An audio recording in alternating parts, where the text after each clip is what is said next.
Uttama and Partha Prabhu. Uttama, with your permission, I would like to direct this question to Partha Prabhu specifically. Sure. Partha, how can a man feel safe with their partner's need for emotional connection? Now, a lot of guys have a hard time with this. I mean, like me, I have a perfect balance of masculine and feminine, mostly masculine, but you know what I mean. But some guys would rather merge into the Brahma Jyoti than to deal with their emotional lives and connect emotionally. How to do that?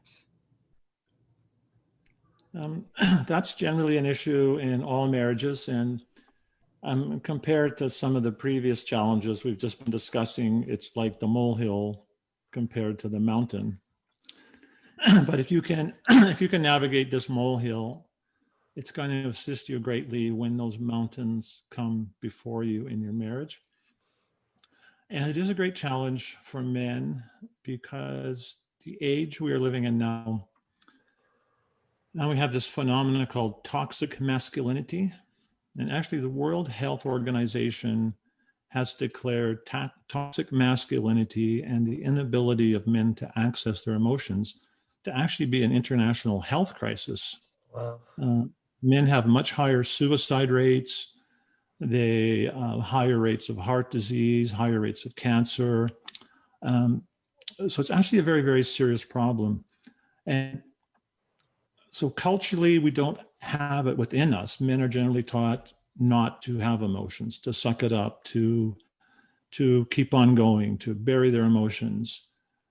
And so when men enter into marriage and they're requested to open up emotionally, for a lot of men that feels to them like they're being asked to give up their masculine nature and become feminine. And I'll admit I actually had that feeling myself, and it was a little frightening for me to realize that I'm being asked to open up emotionally and to become emotionally vulnerable.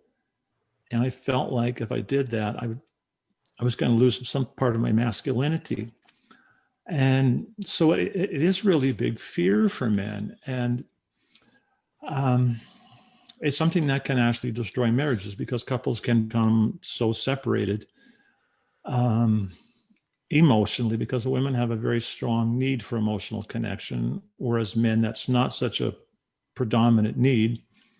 And it can actually be a precursor to divorce if that isn't understood in relationships.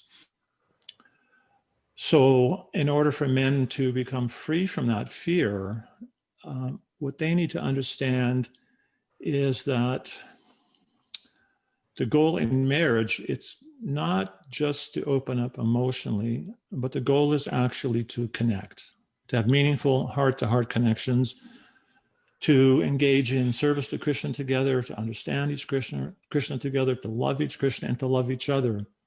And a very important part of that relationship involves developing emotions. And in the higher sense, we are all Prakriti, we're all feminine.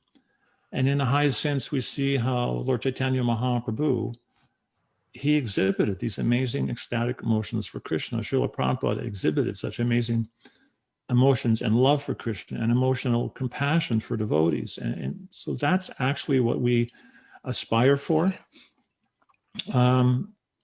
And I'd just like to say also, it's something extremely important for the progress in your spiritual life and your marriage. Just like Vrajalila was talking about, and Ekavirya about turning conflicts into an asset.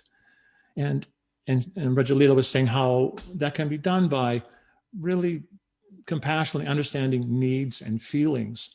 And so especially for men, if we cannot understand our feelings, it's also going to be difficult to understand our needs. And so when there are conflicts,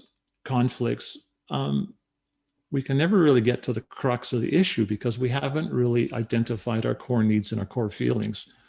So one great asset of marriage is that we can actually learn, with the help of our wives, we as men can learn how to access our feelings and actually progress in our spiritual life.